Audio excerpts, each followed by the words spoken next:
जय हिंद, नमस्कार साथियों। जैसा कि कक्षा 10वीं का जो चैप्टर होता है 8 अध्याय त्रिकोणमिति का परिचय, वो बहुत ही इंपॉर्टेंट है। मैं आपको यहाँ पर सारणी बताने जा रहा हूँ और सारणी इंपॉर्टेंट है, वो परीक्षा की दृष्टि से इंपॉर्टेंट है और वो 5 नंबर की कहीं ना कहीं से आपको ऑब्जेक्टिव देखने को मिलेंगे, है ना। तो मैं यहाँ पर आपको सभी बच्चों को याद रखना है। पहली बात तो ये है कि उसमें 6 चीजें याद रखना है। एक तो साइन, एक कोस, टेन, कोसेक, सेक और कोट, ये 6 चीजें ना, तो अपने को याद रखना है। तो अपने को यहाँ लिखना है साइन, साइन के बाद में कोस, कोस के बाद में टेन, टेन थीटा, फिर आता है सेक थीटा, कोसेक के बाद में सेक थीटा, सेक के बाद में आता है कोट थीटा। क्लियर? ये 6 चीज याद रखनी है, साइन, कोस, टेन, कोसेक, सेक और कोट। इसके बाद में अपने को देखो नंबर सिस्टम स्टार्ट होता है आपका 0 से, 0 के बाद अनंत तक चलता है ना, इसको बोलते हैं 0 1 2 3 4 5 6 इनफाइनाइट बोल जाता है। अब यहाँ पर देखो 0 का मान अपने को 0 रखना है और 0 के बाद क्या आता है 1, तो 90 का मान रख देना है 1। ठीक है, 0 स्टार्ट करना है, 0 के बाद आता है 1 और 1 के बाद क्या आता है भाई 2, तो यहाँ लिखना है 1/2 और वापस 1/2 लिखेंगे, लेकिन इस पे करनी चला देंगे, इसको बोलते हैं रूट। क्या बोलेंगे? रूट।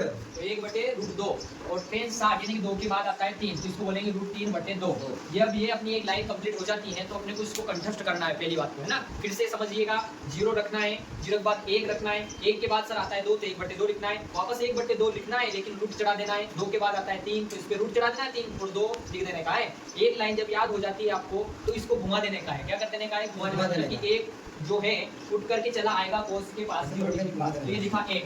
√3/2 कहाँ लिखेंगे? यहाँ पर। इसको कहाँ लिखेंगे? यहाँ पर। और इसको 1/2 को यहाँ पर। 0 कहाँ लिखेंगे? यहाँ पर। माने कि अपने को जब एक ये लाइन याद हो जाती है तो इसको पीछे से घुमा देते हैं और 1 को लिखते हैं यहाँ पर, √3/2 को यहाँ पर, 1/√2 को यहाँ पर, 1/2 को यहाँ पर और 0 कहाँ लिख देंगे? 90 डिग्री के नीचे। क्लियर? अब इसके बाद में एक चीज होती है, यानी कि सूत्र होता है कि tan थीटा बराबर क्या होता है? tan थीटा कहता है sin/cos। क्या होता है? sin/cos, माने कि sin theta cos theta, cos theta भाग देगा sin थीटा में। क्लियर? तो होता है आपका tan थीटा। सर इसका विलोम क्या होगा? विलोम देखो ये होता है cos थीटा। विलोम यानी कि होता है cos थीटा अपॉन में sin थीटा। क्लियर?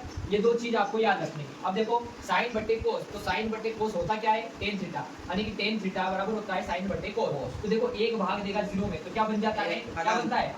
अनंत नहीं बनता है। 1 अगर किसी 0 में भाग देता है ना तो 0 बनता है 0। क्या बनेगा? 0।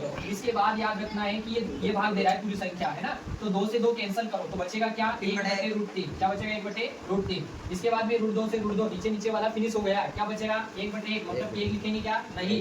इसके बाद में देखो ये 2 है, तो 2 से 2 नीचे वाला कैंसिल हुआ, तो क्या बचेगा? √3। नीचे 1 लिखेंगे क्या? नहीं। इसके बाद देखो 0 यानी कि 0 किसी संख्या में भाग देता है ना, तो इनफाइनाइट आने कहते हैं, अनंत बन जाता है ना, तो इसको बोलेंगे अनंत। ये 8 लिखना उल्टा पुल्टा वाला। ठीक है? क्लियर? इसके बाद में देखना है अपने को कि सर ये जो sin थीटा होता है, sin थीटा का उल्टा होता है क्या? कोसेक थीटा, है ना। तो देखो यहाँ ध्यान रखना है, 0 का उल्टा क्या होगा? मैंने यहाँ पर अभी बताया था, 0 का उल्टा हमें से याद रखना है इनफाइनाइट होता है। 1/2 का उल्टा करेंगे कितना होगा? 2/1 में लिखेंगे क्या? नहीं सर। 1/√2 उल्टा पुल्टा करेंगे क्या होगा? √2 में लिखेंगे क्या? नहीं। इसका उल्टा करेंगे क्या होगा? 2/√3। 1 का उल्टा करो क्या होगा? 1। अब देखो यार, कोस थीटा का उल्टा होता है हमारा सेक थीटा। 1 का उल्टा क्या होगा? 1। √3/2 का उल्टा क्या होगा? 2/√3। 1/√2 का उल्टा क्या होगा? √2। नीचे लिखेंगे क्या? 1/2 का उल्टा क्या होगा?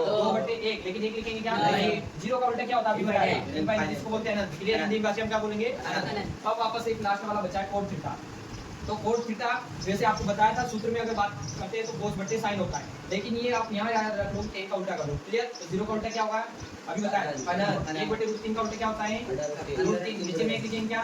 1 का उल्टा क्या होगा? 1/√3 का उल्टा क्या होगा? 1/√3, क्योंकि 1 ऊपर गया, √3 का आया नीचे, और इस अनंत का उल्टा क्या होगा? 0। Very good.